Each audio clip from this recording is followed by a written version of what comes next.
دهم، استعدادهای منحصر به فرد خود را تقویت دهید.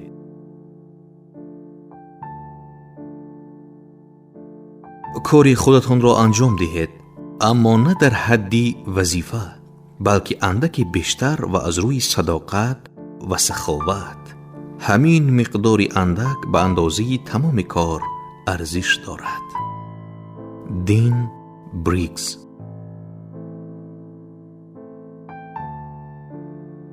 شما انسانی منحصر به فرد هستید. در وجود شما استعدادها و توانایی‌های وجود دارد که شما را از هر انسان دیگری که تا کنون به دنیا آمده است فرق می‌دهد. قورباغه‌هایی هست که فقط شما می‌توانید بخورید یا خوردنشان را یاد بگیرید تا به یکی از مهمترین انسان‌های نسل خود تبدیل شوید. کارهای مخصوصی هست که می‌توانید انجام دهید یا انجام دادن آنها را یاد بگیرید تا هم برای خودتان و هم برای دیگران ارزش فوق‌العاده پیدا کنید. کار شما این است که حوزه‌هایی را که می‌توانید در آن منحصر به فرد باشید پیدا کنید و آنگاه قاطعانه تصمیم بگیرید که در آن حوزه‌ها خیلی خوب بشوید.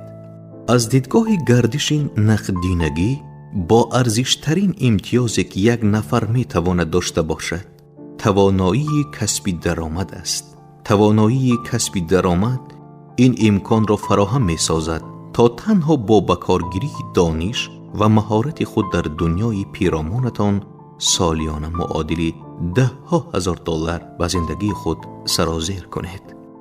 این در واقع نتیجه توانایی شما در دادن قورباغه‌های مخصوص است که می‌توانید زودتر و بهتر از دیگران بخورید.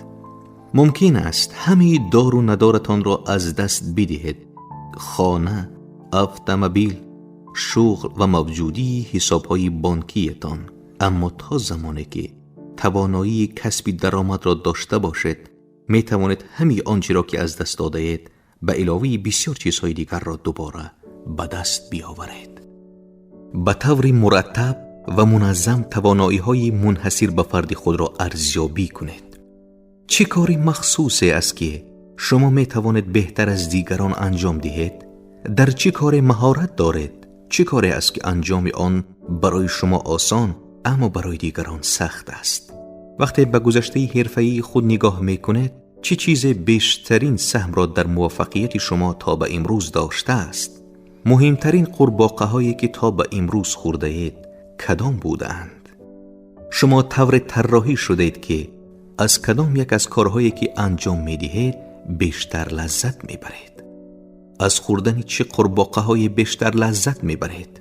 همین واقعیت که از بعضی از کارها بیشتر لذت می‌برید نشان می‌دهد که در درون خود آمادگی این را دارید که در آن زمینه از دیگران برتر باشید. یکی از مسئولیت‌های مهم شما در زندگی این است که تصمیم بگیرید انجام چه کاری را واقعاً دوست می‌دارید و آنگاه تمام عشق و علاقه خود را صرف انجام آن کار به بهترین نحو ممکن کنید. به کارهای گوناگونی که انجام می‌دهید نگاه کنید.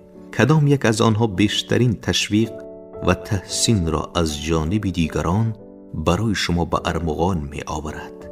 کدام یک از کارهایی که انجام می‌دهید بیشتر از دیگر کارها بر فایده کاری دیگران تأثیری مثبت می‌گذارد؟ انسان‌های موفق بدون استثنا کسانی هستند که با صرف وقت دریافتند که چه کار را خوب انجام می‌دهند و از آن لذت می‌برند. آنها می‌دانند که چه کار بیشترین دیگرگونی را در حرفه آنها ایجاد می‌کند و به همین دلیل منحصراً روی همان کار یا زمینه کاری متمرکز شده اند. همواره باید بهترین قابلیت‌ها و نیروهای خود را برای شروع کردن و ادامه دادن به کارهای صرف کنید که نقش کلیدی دارند و استعدادها و توانایی‌های منحصر به فردتان شما را قادر به انجام دادن آنها می‌کند. از این طریق می‌توانید فردی مؤثری باشید. شما نمی‌توانید همه کارها را انجام دهید، اما می‌توانید کارهای محدودی را که در آنها از دیگران برترید انجام دهید. کارهایی کمی که واقعاً تحول ایجاد می کند.